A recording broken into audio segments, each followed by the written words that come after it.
নমস্কার। গত যে ভিডিও সেই ভিডিওতে আমরা আলোচনা করেছিলাম একাদশ ঘর বা একাদশ ভাব নিয়ে। আজকে আমরা আলোচনা করব যে একাদশ ঘরে যদি শনি থাকে তাহলে কি ফল দেয়। দেখুন, জ্যোতিষশাস্ত্র অনুসারে গতদিনও আলোচনা করেছি যে জন্মকুণ্ডলীর একাদশ ভাব বা 11th হাউস মানে হচ্ছে লাভ, আয়, উপাধি, আকাঙ্ক্ষা এবং বন্ধুত্বের স্থান। এখন এই ঘরে শনিদেবের অবস্থান সাধারণত অত্যন্ত শুভ বলে মানা হয় এবং সেটা খুব শুভ ফল দেয়। তার কারণ এই যে উপচয় ভাব অর্থাৎ তৃতীয়, ষষ্ঠ, দশম এবং একাদশ, যেগুলোকে বলা হয় উপচয় স্থান, এই স্থানে যদি পাপ গ্রহরা থাকে তাহলে সময়ের সাথে সাথে দারুণ ফল প্রদান করে। এখন আমরা দেখব যে একাদশে শনি তাহলে জাতকের জীবনে কি কি ফল দেয়। অর্থনৈতিক সমৃদ্ধি বা আয় যদি আমরা চিন্তা ভাবনা করি তাহলে ধীরে কিন্তু একটা স্থায়ী আয় শনি তার জাতককে দেয়।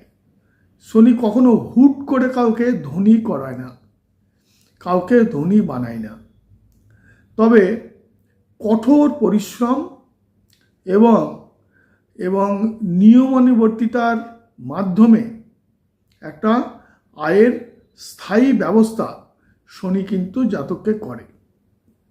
এবার আসব যে দীর্ঘমেয়াদী বিনিয়োগ।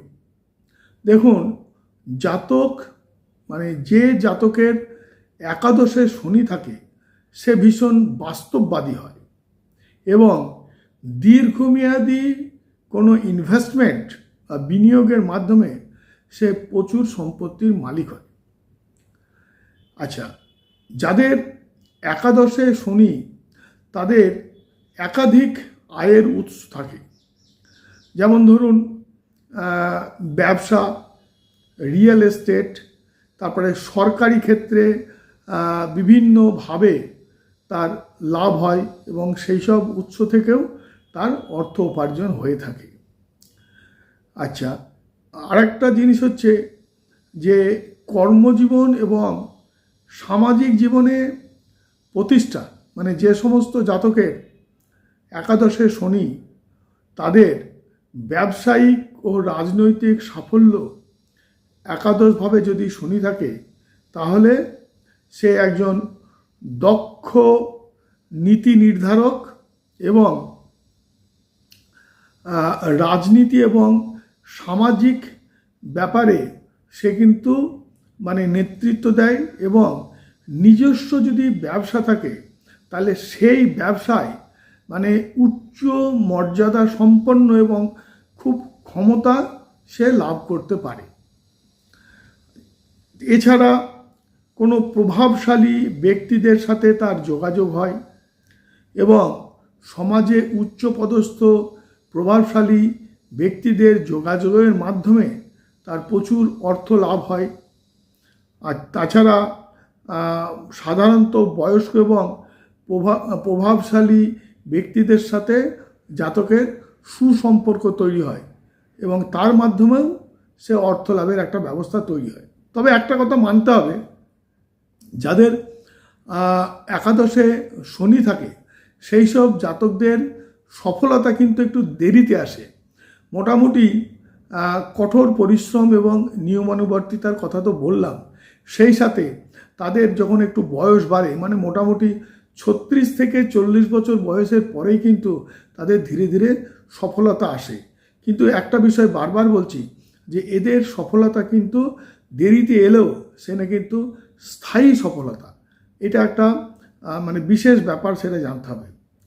সামাজিক জীবন বা বন্ধু মহলে ব্যাপার যদি চিন্তা ভাবনা করা হয় তাহলে সীমিত কিন্তু বিশ্বস্ত বন্ধুদের সাথেই তারা বন্ধুত্ব করে, মানে যে এদের প্রচুর বন্ধু থাকলেও দু একজন যারা ভীষণ বিশ্বস্ত তাদের সাথেই এরা সত্যিকারের বন্ধুত্ব রাখে। এবং মানে এই আর একটা কথা যেটা আগেও বললাম এখনও বলছি, যে বয়স্ক এবং পরিপক্ক মানুষদের সাথে এদের কিন্তু বেশি মেলামেশা বা মানে বেশি যোগাযোগটা হয়। আচ্ছা, আরেকটা জিনিস এখানে ভাবতে হবে যে এই একাদশে যদি শনি থাকে তাহলে কোথায় কোথায় দৃষ্টি দেয়। দেখুন, আমরা জানি যে শনির তৃতীয়, সপ্তম এবং দশম দৃষ্টি রয়েছে। তাহলে একাদশে যদি শনি থাকে তাহলে প্রথম দৃষ্টি পড়বে লগ্নে বা প্রথম ভাবে। লগ্নে যদি দৃষ্টি পড়ে তাহলে জাতক সাধারণত অত্যন্ত গম্ভীর, ডিসিপ্লিনড, পরিশ্রমী এবং খুব মানে পরিপক্ক, মানে সে কিন্তু আজে বাজে বিষয় নিয়ে থাকে না। মানে তার স্বভাব এমন হয় যে সে মানে খুব মানে জ্ঞানী, বা যে জায়গায় আমরা বলি যে সব বিষয়ে তার নলেজ আছে, এই ধরনের তার একটা মানে স্বভাব তৈরি হয়। নেক্সট হচ্ছে তার সপ্তম দৃষ্টি। দেখুন, সপ্তম দৃষ্টি কোথায় পড়ছে না, তো সপ্তম দৃষ্টি তার লগ্নের পঞ্চমে পড়ছে। তা লগ্নের পঞ্চমে যদি সপ্তম দৃষ্টি পড়ে তাহলে তাদের কি হয়, সন্তান লাভ একটু দেরিতে হয়, মানে একটু বয়সকালে তারা বাবা হয়। সেকেন্ড থিং হচ্ছে তারা উচ্চশিক্ষা লাভ করে। এবং আর একটা জিনিস হচ্ছে যে তারা মানে সন্তানের সাথে অনেক সময় তাদের মতবিরোধ বা মতাদর্শগতভাবে সন্তানের সাথে একটা অমিল, এটা তাদের সারা জীবন থাকে। আর একটা কথা, যে পঞ্চমভাবে দৃষ্টি থাকলে যদি কখনো এরা শেয়ারে ইনভেস্ট করে তাহলে কিন্তু খুব বুঝে শুনে এবং ভেবে চিন্তে করাটা উচিত।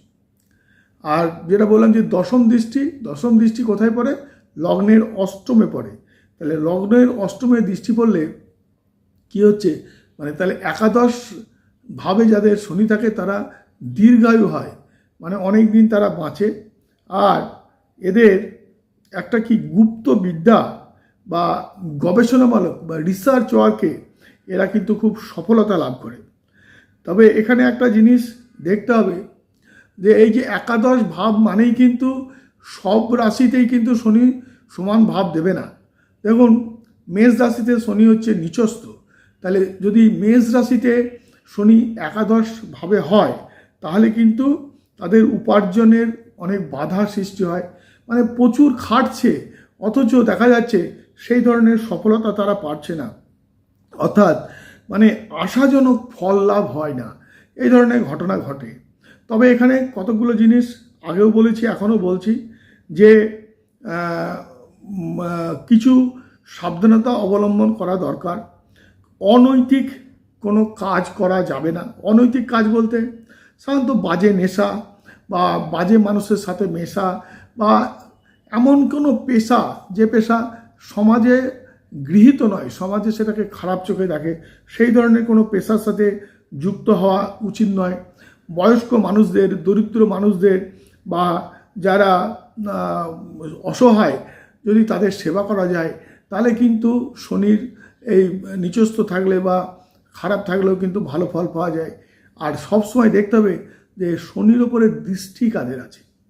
যদি ভালো গ্রহ, বিশেষ করে বৃহস্পতি, শুক্র বা বুধের দৃষ্টি যদি শনির ওপরে পড়ে তাহলে কিন্তু শনি খারাপ হলেও ভালো হয়ে যায়। আর ভালো শনির ওপরে যদি তাদের দৃষ্টি পড়ে তাদের যে ফল আমার হয়তো দেখা যাচ্ছে 50% বা 80%, সেটা 100% বা তারও বেশি আমি শুভ ফল পাবো। এটা সবসময় মনে রাখতে হবে। তবে প্রত্যেককে আবার বলবো, যারা নিয়মিত আমার ভিডিও পেতে চান তারা অবশ্যই আমাকে সাবস্ক্রাইব করবেন। এবং যদি কেউ মনে করেন তার কোনো বিষয় সম্বন্ধে জানার ইচ্ছা আছে, কমেন্টে নিশ্চয়ই জানাবেন। আমি যখন সুযোগ পাবো নিশ্চয়ই সেই বিষয় নিয়েও আলোচনা করব। সবাই খুব ভালো থাকবেন।